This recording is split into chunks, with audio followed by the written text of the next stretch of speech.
अस्सलामुअलैकुम दोस्तों, great Pakistan channel में खुशामदीद। अगर अभी तक आपने चैनल को सब्सक्राइब नहीं किया तो वो तो लाजमी करें और साथ में जो बेल आइकन पर क्लिक करें। दोस्तों, जो व्हाट्सएप चैनल मैंने बनाया है इसमें ये वीडियो तो आपको पता है कि इतना ही टाइम मिल पाता है कि एक बना लूँ या कभी कभी दो बना लूँ। वहाँ मैं काफ़ी ज़्यादा मालूमात शेयर करता रहता हूँ टेक्स्ट की शक्ल में और वीडियोज़ इमेजेस की शक्ल में। तो व्हाट्सएप चैनल ज्वाइन कर लें, लिंक डिस्क्रिप्शन में है, ताकि आपको मालूमात मिलती रहा करे और वीडियो वगैरह भी मेरी पहुँचती रहा करे। वो लाजमी ज्वाइन करें। जो डेवलपमेंट है वो बड़ी कमाल की है। एक तो पाकिस्तान के फॉरेन एक्सचेंज रिजर्व बचने जा रही हैं, रूस के साथ तल्लुकात मज़ीद बेहतर होने जा रही हैं और डॉलर को भी झटका लगने जा रहा है। यानी एक तीर से तीन चार शिकार होने जा रही हैं और वो पाकिस्तान करेगा अल्हम्दुलिल्लाह। और अगर तो पाकिस्तान देखें, जब पाकिस्तान कुछ करना चाहता है तो हम देखते हैं कि देखते ही देखते वो चीज़ें हो जाती हैं। तो ये तो पाकिस्तान के ऊपर है कि पाकिस्तान कितनी जो ऑफिशल्स हैं, जो आगे ज़िम्मेदारान लोग हैं, वो कितना बेहतरीन तरीके के साथ काम करती हैं और कितना तेज़ी के साथ काम करती हैं। खैर, मालूमात ये है कि 36 लाख टन जो क्रूड ऑयल है रशिया का, ये जनवरी 2024 से पाकिस्तान इंपोर्ट करने जा रहा है। पाकिस्तान की दो रिफाइनरीज, एक तो जो पाकिस्तान रिफाइनरी लिमिटेड है और दूसरी सिनर्जी को, जो कि सबसे बड़ी रिफाइनरी भी है। इन्होंने ये देखा है कि सस्ता पड़ता है जो रशियन क्रूड ऑयल है, और अगर बड़े पैमाने के ऊपर ये परचेज़ किया जाए और रेगुलर बेसिस के ऊपर परचेज़ किया जाए, यानी सालाना सालाना सालाना चलता रहे, तो अच्छे पैसे बचेंगे। अब जो प्राइवेट सेक्टर की रिफाइनरी है सिनर्जी को, इसकी जो प्लान है वो ये है कि 2 कार्गो मंगवाए जाएंगे हर माह और एक कार्गो 1 लाख टन का होगा, यानी 2 लाख टन हर माह मंगवाए जाएंगे, तो 24 लाख टन एक साल का ये बन गया। तो ये जो एग्रीमेंट है, ये एक लॉन्ग टर्म एग्रीमेंट साइन करेंगे किसी रशियन कंपनी के साथ। तो जो दूसरा पाकिस्तान की रिफाइनरी है, पाकिस्तान रिफाइनरी लिमिटेड, इसमें 64% जो शेयर है वो पाकिस्तान स्टेट ऑयल के भी हैं। तो ये 1 लाख टन हर माह मंगवाएंगे, तो 12 लाख टन इनका भी बन गया, तो टोटल ये 36 लाख टन बनेगा।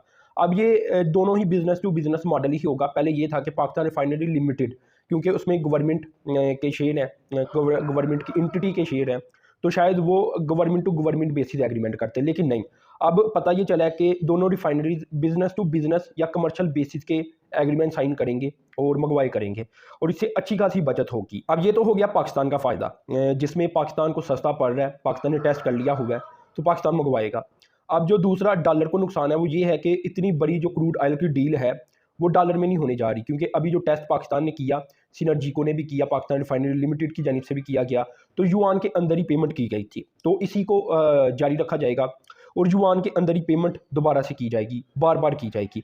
तो इससे पाकिस्तान को बड़ा फ़ायदा होगा और गवर्नमेंट को कुछ 40% जो टैक्स है प्रॉफिट के ऊपर वो भी जाएगा। तो जो जब युआन के अंदर पेमेंट होगी तो जो फॉरेन एक्सचेंज रिजर्व है इनके ऊपर भी असर कम पड़ेगा।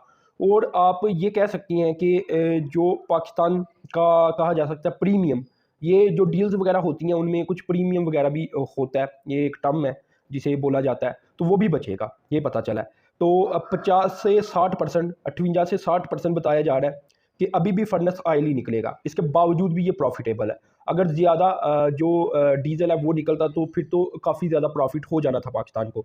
लेकिन अब पाकिस्तान इसका हल ये करने जा रहा है कि अपग्रेडेशन करने जा रहा है अपनी रिफाइनरीज की, जो कि आने वाले 5-6 सालों में कर दी जाएगी। और जो अभी रशियन क्रूड ऑयल को इंपोर्ट करके प्रॉफिट बचेगा, इस प्रॉफिट को ही इस्तेमाल किया जाएगा रिफाइनरीज को अपग्रेड करने में।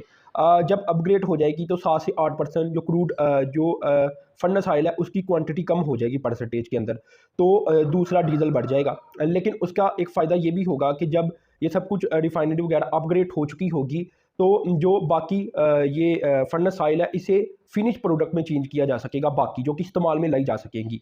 जैसा कि एक फिनिश प्रोडक्ट मोटर गैसोलीन है, उसमें कन्वर्ट कर दिया जाएगा, तो वो फ़ायदेमंद रहेगा। फिर ओवरऑल पाकिस्तान का प्लान यही है कि अपना 30% जो क्रूड ऑयल है वो रशिया से लिया जाए हर साल।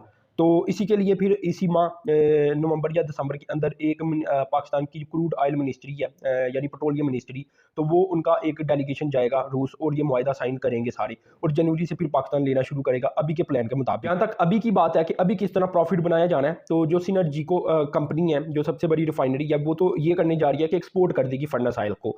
तो उनकी जो कैपेसिटी है ये 1,56,000 बैरल पर डे है, तो वो ईजिली 2 लाख टन जो क्रूड ऑयल होगा रशिया का उड़ाल, उसे ईजिली आप कह लें कि एक माह के अंदर अंदर रिफाइन कर लिया करेगी। तो इसी तरह जो पाकिस्तान रिफाइनरी लिमिटेड है वो भी करेगी। लेकिन इनका ये भी प्लान है कि रिफाइनरी को अपग्रेड कर दिया जाए। तो इसके लिए जो पाकिस्तान रिफाइनरी लिमिटेड है, ये तो एक Chinese company United energy group के साथ एग्रीमेंट साइन करने जा रही है, जिसमें ये 30% जो शेयर है रिफाइनरी का वो भी परचेज़ करेगी ये कंपनी, और साथ में $1 अरब भी फराहम करेगी, जो कि engineering, procurement and construction contract के ज़रिए फिर ये कंपनी अपग्रेड करके भी देगी रिफाइनरी को। तो इस तरह जो पाकिस्तान रिफाइनरी लिमिटेड है, इसकी कैपेसिटी 50,000 टन से बढ़कर 1 लाख टन पर डे हो जाएगी। तो ये भी एक बड़ी रिफाइनरी बन जाएगी पाकिस्तान की।